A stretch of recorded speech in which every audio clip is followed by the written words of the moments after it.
Welcome to the Nick Blevins Family Ministry Podcast. Our goal is to help you maximize your church's potential. You'll hear from top leaders in children's, student, and family ministry about the principles and practices they use. Now here's your host, Nick Blevins. Hey everybody, welcome to the podcast. I'm Nick, I'm your host, and in this episode 62, I talk with two people, John Cahill and Micah Fletcher. And they are part of the same church. John is the children's and student pastor there at that church and leads some areas of children's ministry and student ministry. And Micah is a student who serves in children's ministry. So it's a fun conversation because we get to talk about, from our perspective, most of you listening are volunteers or leaders in ministry, and we get to talk to John about his role and how he empowers students to serve, how he leads Micah specifically. And then we talk to Micah about what it's like to serve as a student. And I have a hunch that Micah's probably not the typical student that serves. He definitely loves the ministry, embraces it, has served in children's ministry for a long time, and learns much the same way that anybody who volunteers or serves in children's ministry should do. So it's a fun conversation.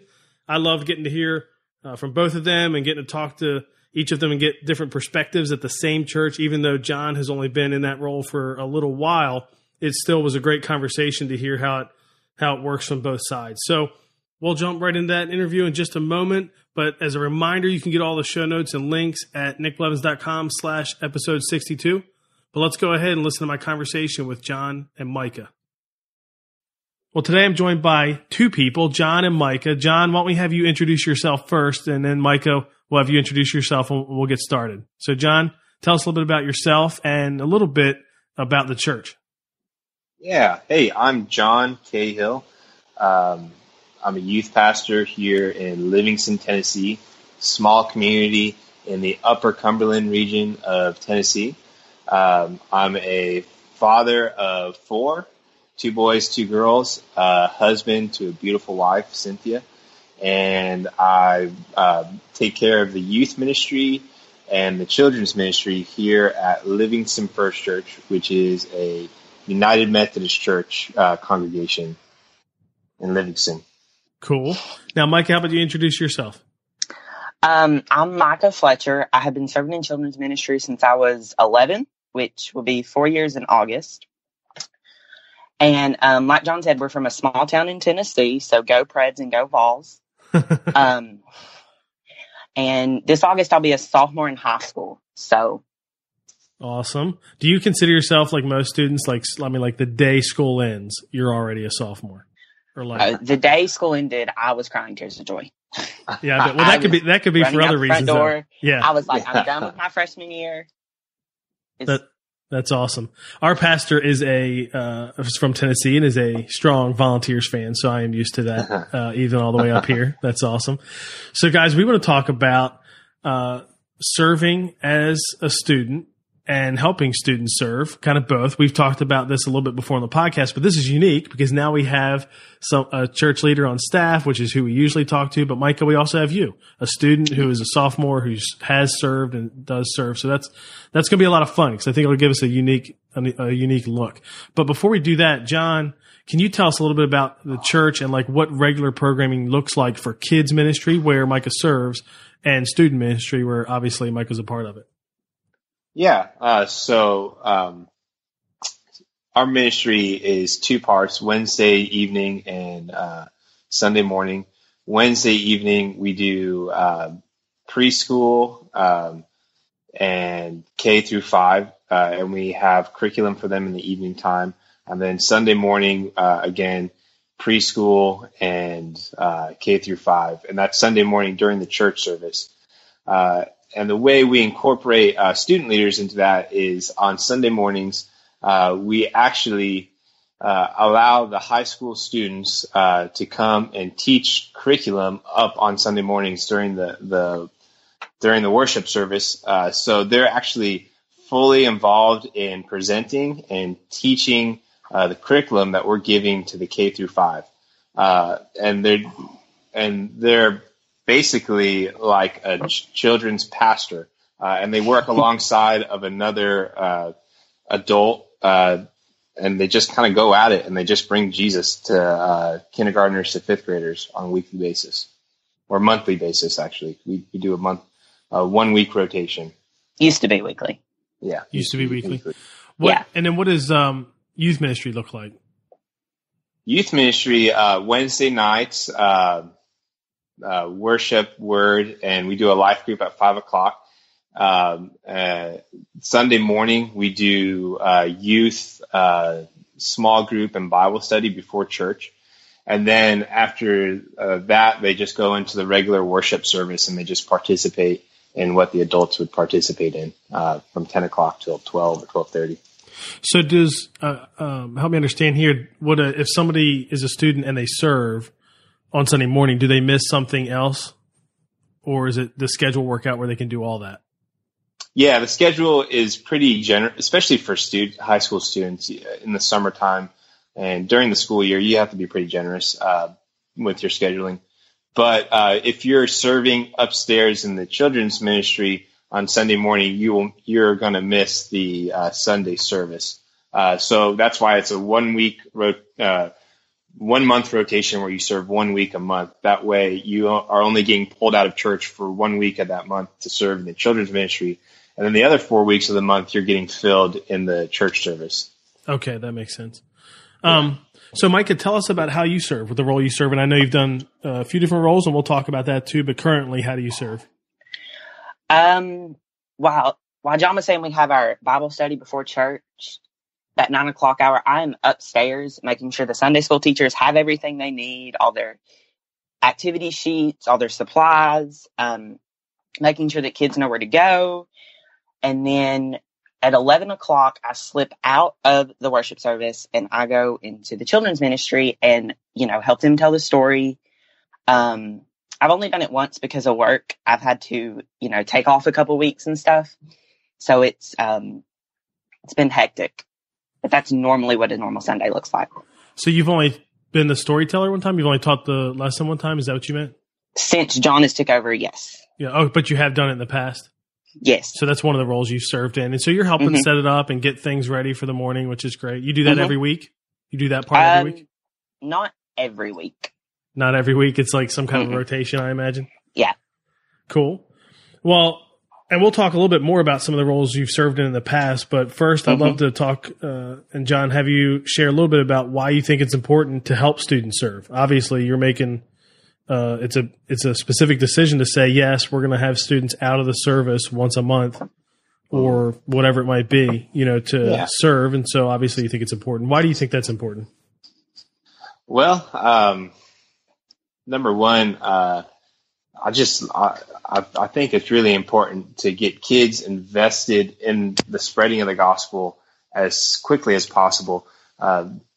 God doesn't give children a half measure of the Holy Spirit, or He doesn't grow the Holy Spirit in them as they get older. They've got everything they need right now to start teaching the gospel. They just need somebody to come alongside of them and develop them in that. So the quicker I think that you can get a student or youth, high school student actively engaged in spreading the gospel with, of course, mentors, some sort of mentor or adult coming alongside of them to correct and help and teach, the better odds you'll have that they'll be invested in that later on in life. So it's sort of a generational investment. I want our high school kids to feel completely and totally trusted and engaged to start spreading the gospel in our church, and then to be invested in that once they leave high school. Because the worst is when your high school students graduate and then you don't see them again because they're either leave church after that or whatever they do later on. But what I'm trying to do is build a generation of leaders now so that our church is filled with leaders later. And that's kind of the idea there. And just helping high school students to grow up a little bit and to own a little bit of responsibility so they don't feel totally alone when they graduate. So that's sort of the idea. Yeah, and I think most people believe that, and some studies, I guess, have been done to try to get at this, but But students who serve would have a much greater chance of not leaving, of sticking, Right. because then they still have something that's consistent after high school, which is good. Yes, correct. So you all specifically do middle school students serve, or no, just high school? No, the middle school students don't serve. I've been kind of toying with that idea and trying to figure. I'm not as directly connected with the middle school students right now, so that vision is kind of hard for me to see how I could plug them in. But I'm definitely in the middle school pastor is definitely looking for ways to get those kids involved now. We've just had a big transition of pastoral leadership in the church, so we're still kind of working out some of those kinks. But the sooner we can get kids involved, like we said, the better chance we have them staying and being involved when they leave school. Yeah, so, that would be the idea. And we didn't mention specifically that you lead elementary and high school, so it's kind of like that. Correct. Middle gap. You have them, hand them off, get them back. Yeah. Exactly. Is there like a little bit of, hey, they better be as good as when I gave them to you? You know what I mean? Or as prepared. No, I've got a lot of respect for the middle school pastor. She's a pretty great lady, so I feel pretty confident when I hand them off, and I'm very thankful when I receive them again. That's awesome. So, in a moment, Mike, I want to hear about like how you have served in the past, because you did serve when you were in middle school. But before that, John, how do you help students serve? Like, practically speaking, what does that look like? Because I think churches want to help students serve, but how do they do it? If they want to start next month, or whatever. Yeah, in a very practical way, I've established a process for student leaders to be in if they want to be student leaders. And that starts with being actively involved in a life group and being involved in youth group. So that way there's no student leaders who are pouring from an empty cup, so to say. So they're being filled on a weekly basis and being prepared to be sent out to serve on a monthly basis. So that's the first thing. So if you're not part of a life group, a student life group and youth group, you have to meet those criteria to be able to serve first. And that process, I actually think helps really weed out the kids who are really serious about serving.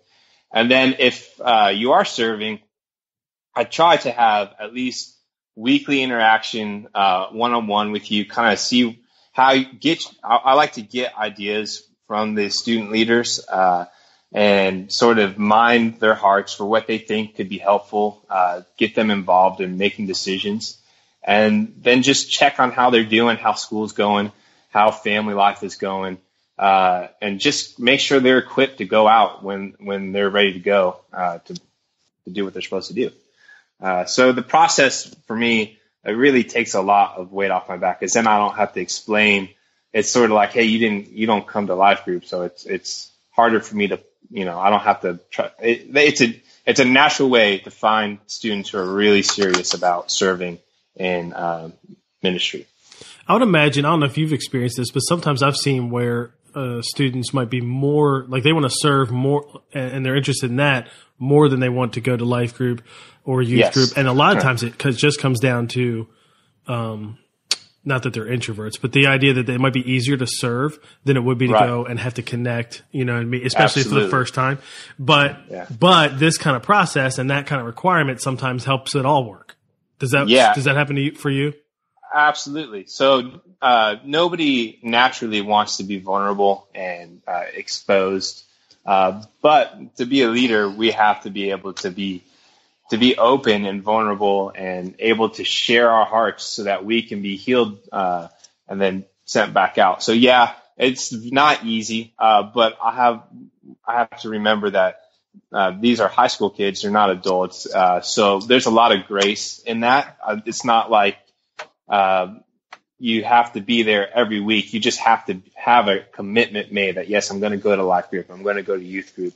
And then I'm going to check up on you too. Hey, I didn't see you a couple of weeks. Just want to make sure you're okay. Your heart's still in the right place. And most of the time, nobody wants to miss the life group. You had soccer practice or you had football Sure. practice. So, Yep. And then also the great thing about the process is that it actually exposed to the student leaders in their own hearts, like, why am I doing this? Because this is really difficult. I don't like being exposed every week. I don't like, Jesus kind of messing up my world on a weekly basis. So if they're able to get through that, it kind of exposes their heart, like, yeah, I'm really in this for God first, kids second, and I can get through the life group to be able to serve those kids. That's good. So, Micah, how did you first serve? Like, what was the first opportunity? Did somebody invite you? How did that work? It was just kind of like tradition. When you turned into 6th grade, you served in the children's ministry. We call it our SWAT team. And you would serve on the soundboard. And I was fortunate enough to lead a small group. And I started out with K1 boys. And I followed those boys from kindergarten. So the next year I had 1st and 2nd grade. 1st and 2nd grade. And the next year I had 2nd and 3rd grade and so on until they went out of elementary. And I also served as a host while we're telling the Bible story. A pre-selected volunteer, which whenever she would tell me that I was, I'd get terrified because there was no telling what I'd be doing. See, what else have I done? I would read all of our small group curriculum and I would pick out the activities for the other team leaders. If I was at the church that day and not in school, I would do those supplies and get them ready. I think that's about it. That's a lot. So you generally, you had a specific role in that you were leading a small group, but you also just pitched in and helped out wherever you could. Did somebody, like you said, it was kind of tradition, but still did you say, hey, I want to serve, or did they come to you and say, hey, would you like to serve? I honestly don't remember. No. And because like you said, it sounds like it was just tradition. So people, just eased into that at 6th grade. Now you mentioned you worked like on the soundboard. Was it tradition that students could serve in all kinds of roles, or was it really limited to like one or two things? It was wherever your talents could fit. Okay. If we could see you being a leader and we could see that you put the time into being a leader, then you would get to lead a small group. But, there's just some people who are like very introverted and they don't want to, but they still want to serve. Yeah. So, they would get to work on the soundboard and clean up the stage when we're done with it. And, and I would help them too. So, yeah. What were you, like the first time you served, especially leading that small group? How did you feel? Were you nervous? Were you prepared? How did you grow into a point where it was like, it was just normal? You were comfortable? Well, we are from a very small church, so I knew all the kids before I got them. Yeah. So I felt very, very comfortable. And did you prepare every week just like everyone else? Because I'll tell you this. I don't know if this is true of you, and maybe John can speak into this too, but I find oftentimes students would be far more prepared than adults. And maybe it's just because they're not as sure early on and they're just going to make sure they get ready, whereas maybe an adult, you might get a little bit comfortable, especially if you've done it for a while and you don't exactly prepare as much. I don't know. Maybe that's just an observation. I can neither verify nor deny that statement. Plead the fifth. Were you well prepared, Micah, when you served each week? The first year, I was not prepared at all. I would show up. I would, read my lesson 5 minutes before I would get them, and then I would just do it. Okay. And then when I turned into 7th grade, I started picking my own activities, and that was fun because I really got kind of do whatever I want. Like one time we had a snowball fight with cotton balls, and my small group was the only one that got to do that because I had the initiative to step up and say, hey, can I have the lesson a week early or a month early? And that eventually turned into me picking everybody's activity, which was really fun. Well, I'm sure after like one group's having a snowball fight with cotton balls, the other groups are like, hey, what's up? Like, come on. Yeah. We want to throw stuff at each other. Yeah, try to get your lesson a couple of weeks early. It's amazing opportunities. That's true. That's a good point.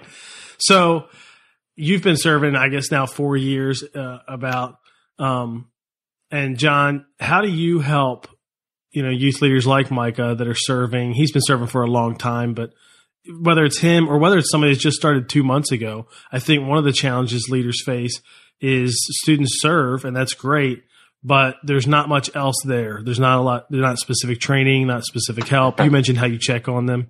and you're trying to invest in them individually. But generally speaking, how do you help them grow as they serve? Well, number one, I want to honor just the fact that they want to serve. That in itself is amazing.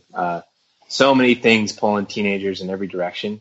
So just the fact that they're like, whether the motive is pure or not, I want to serve. I want to plug in. I want to be a part of something.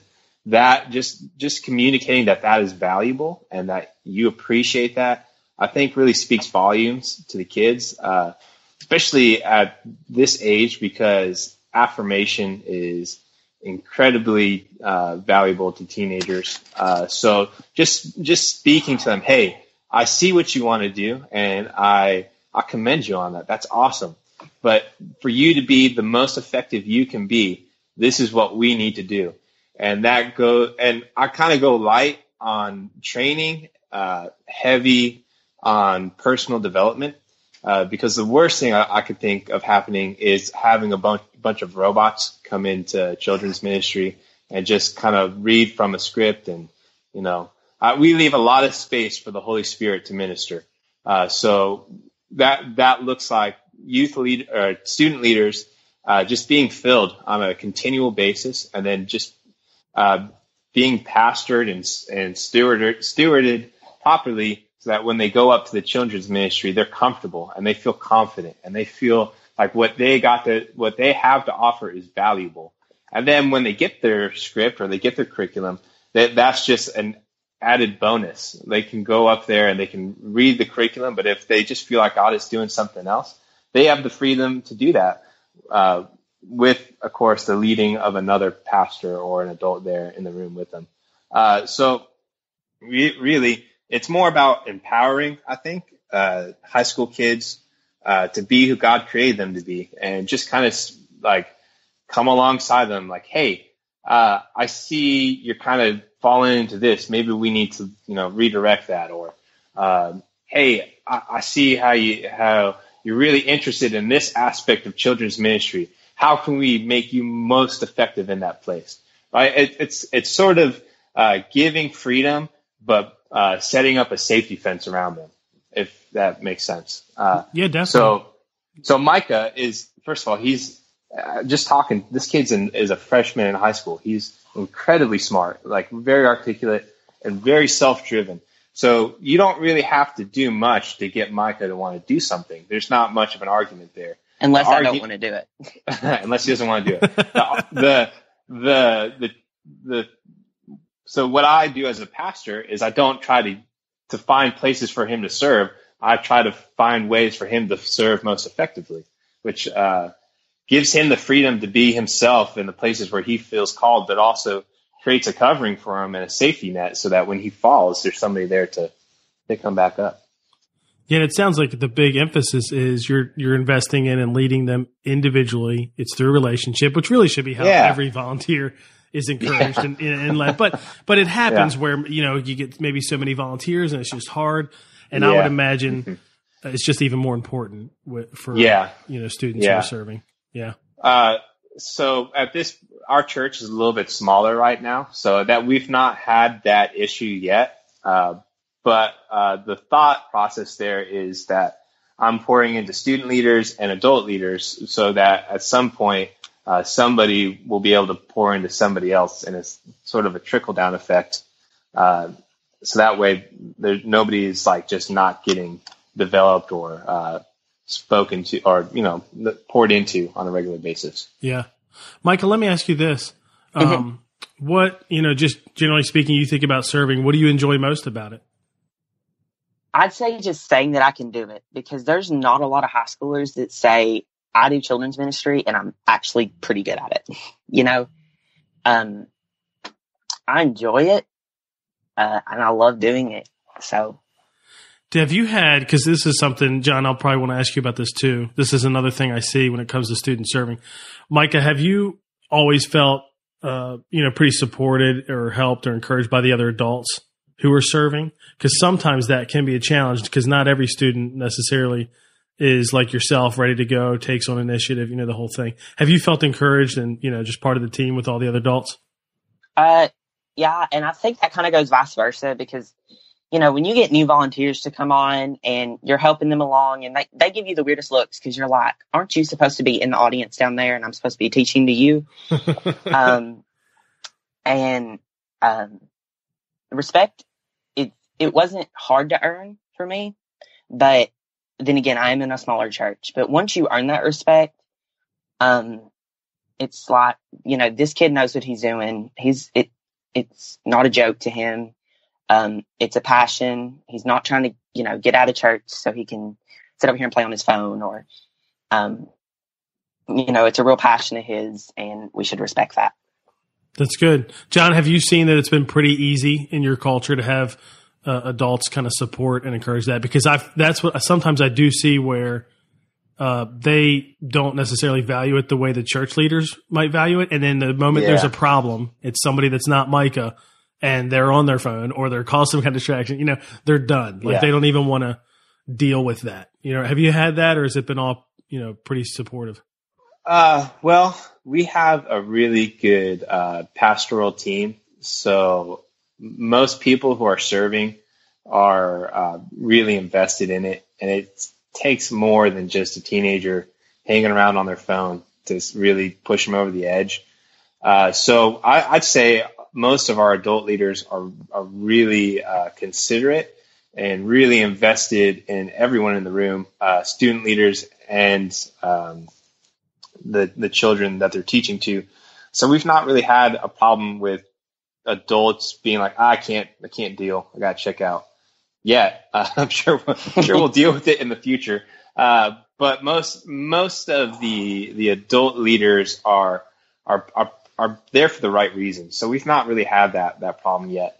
And obviously there's disagreements and adults, just teenagers and adults both, they don't like things, but you encourage them where you can encourage them and explain the reason behind it. And I think it helps that definitely does a lot in terms of getting people to redirect themselves and think, why was I mad or why was I offended or, what really got me to this point. And we just don't really deal too much. I mean, we don't have much of a problem with that. Most of our adult leaders are pretty solid people. That's good. And you've had the tradition that probably helps too. It's just, it's just expected. We definitely had, and it's been a tradition for us too, in a sense that students are a third of our children's team or a quarter or a third, something like that. And about half of the average attendance of them serve. So it's kind of been normal, but we had an instance one time where two students were in a preschool room with an adult and a kid got out, didn't get very far, but got out right at the end of the service too, got like 10 feet out of the room before they got them. And, and what happened was it was an example of like in some ways everybody was at fault. The students were at fault because they weren't doing doing that job well. The adult was kind of at fault because as the adult in the room, we do expect them to lead. If there's something, because they were already frustrated with some of the other things the students were doing. And then, and then the other thing too, it was our fault because we probably had not done a good enough job.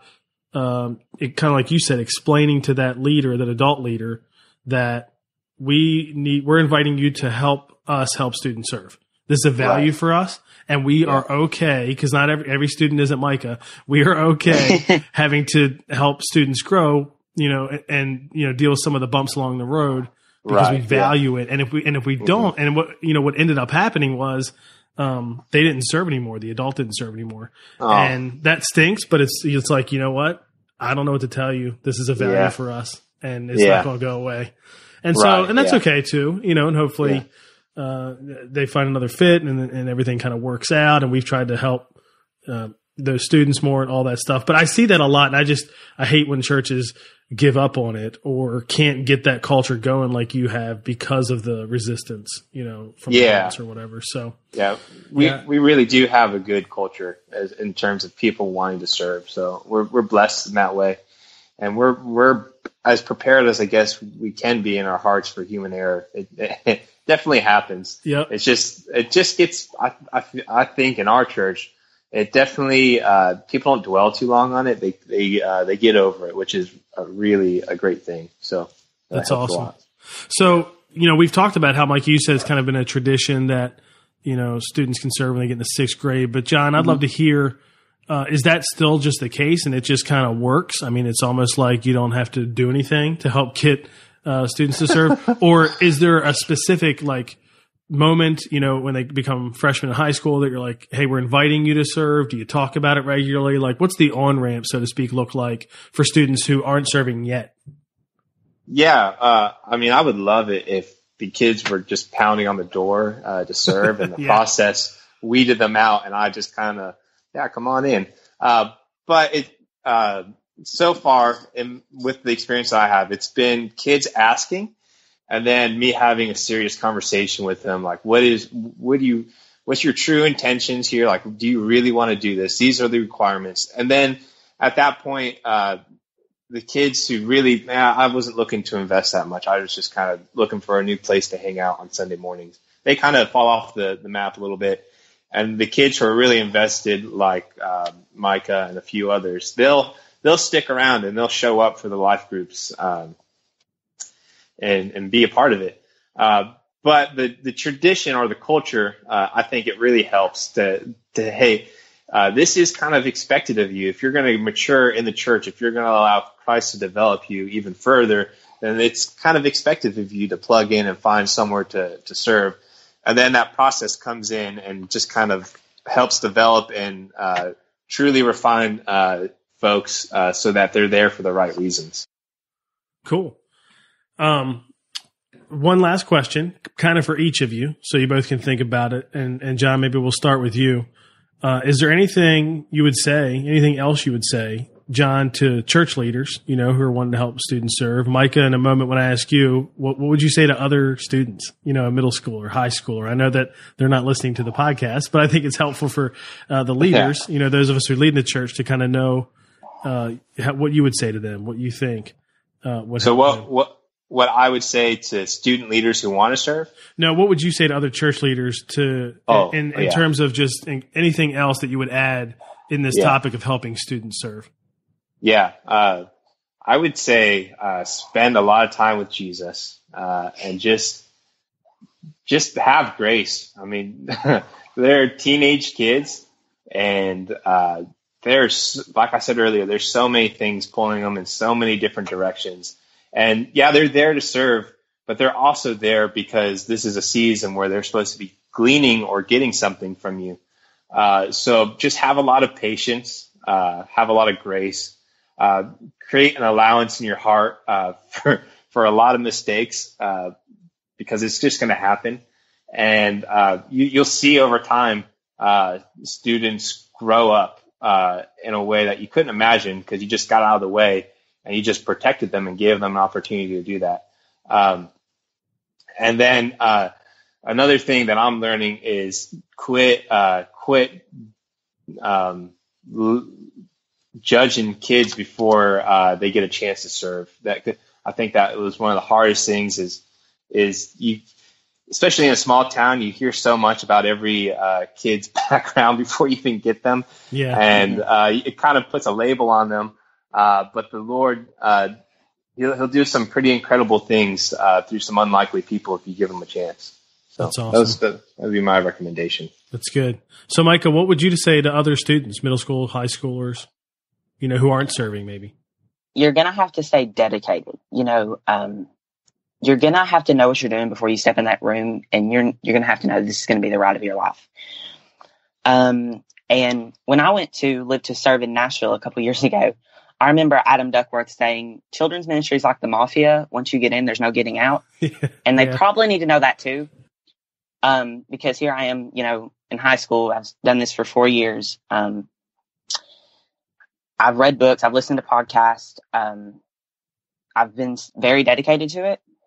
So just be prepared to stay dedicated. And you love it. I mean, so it's probably easier, to stay dedicated because you love it. And that's all I read, children's ministry books. I don't even think I read normal books anymore. That's awesome. I wish I could remember, but I know we've had guests on the podcast who started serving just like you. They were in middle school, and now they're a children's pastor, and have been, so in some ways been doing it for 15 years, but they're only like in their 20s. You know what I mean? Which is pretty unique. That's going to be me. Cool. That's going to be you. That's awesome. I think that's Probably. Great. That's most likely going to be me. I think that would be a great thing. I don't know about your story, John, but mine was I grew up in church and I had no idea I'd ever work for a church. But you find those stories of people who at a young age, we have a church planner around us that their church is about 6 years old now, but in high school, he knew he was called to plant a church. And I thought that's interesting. Wow. It's cool. It's unique. And they've done some amazing work. And then there's the other side too, that like Micah will learn that you got a lot of years left to figure out what God's going to do, and it could completely change. It could be like me, you know, where it's like, oh wow, I totally went a different direction. Didn't see that coming. But well, I appreciate you guys coming on. I think this has been a fun conversation to kind of look at both sides. You know, what's it like to help lead students to serve? What's it like to serve as a student? And, Mike, I'm just glad you have a heart for this and you're doing it and helping your church. John, I'm glad you value it and are helping Micah and others. That's a great thing. So, in the show notes, we'll put like links to social media and stuff like that so people can connect with you if they have any questions, if they want to follow up. But guys, thanks for coming on the podcast and for talking about this important topic. Hey, thank you. Thank you. Well, that was an interesting conversation, wasn't it? I mean, I think far too often we just don't get the perspective of volunteers that serve in our ministry and specifically student volunteers. I'll never forget Frank Beeler one time, who's been on this podcast twice, great leader. Frank one time said they were talking about students serving at Elevation when he was on staff there, and they wanted to get more students to serve. And he said we should ask the question, what is it like to serve as a student? Which was great because sometimes we just don't have that perspective. And so it was cool to talk to Micah and get his perspective as well as John. I love what he's doing there. I love how he prioritizes the students and their own personal development. Here are a few action items I had coming out of there. I think one is that you could create a development plan for your student volunteers. And just like John said, go heavy on the personal development. You know, not so much the training and all that kind of stuff, but how can you help disciple them? Another step could be to get 5 to 10 students who are serving and talk with them and just listen and learn. What is serving like for them? How could you equip them better? How could you serve them better? How could you empower them more? And then another action step could be, can you get 1 or 2 students serving this week who were not serving previously, right? Sometimes it's hard to get, you want to get half the students serving, or, you want to add 20 more volunteers to your team. What if you could just get 1 or 2 new students serving this week? And that's all you focused on. You didn't focus on the big number or what you really want in the end, but 1 or 2 new students. I think that'd be great. So those are a few action items I think you could take coming out of this podcast. Maybe pick one and try to implement that. You can get all the show notes from the interview at nickblevins.com/episode 62. In next week's episode, I talk with Sherry Surratt, the Executive Director of Family Strategy at Orange, and we talk about a year-long strategy to partner with parents. I know that was partnering with parents is one of the top 2 topics that many of you indicated you were interested in hearing in when I did a survey a little over a year ago. And we have a great conversation about what does a year-long strategy look like? What are some practical things you can do within that? It's just great. Sherry has so much wisdom about this, and she talks about some of the new things that Orange is working on in the future to help church leaders like us partner with parents even better, and that's really exciting. She share some of those things. You don't want to miss that. So I hope you subscribe to the podcast. If you don't, go ahead and subscribe. Why not? It's free and you get notified when new episodes come out every week. But whether you subscribe or not, I hope you won't miss next week's with Sherry Surratt. Thanks for listening to the Nick Blevins Family Ministry Podcast. We hope this helps you maximize your church's potential. We would love to hear stories of how you apply what you've learned. You can do that by leaving a comment on iTunes or in the show notes at nickblevins.com.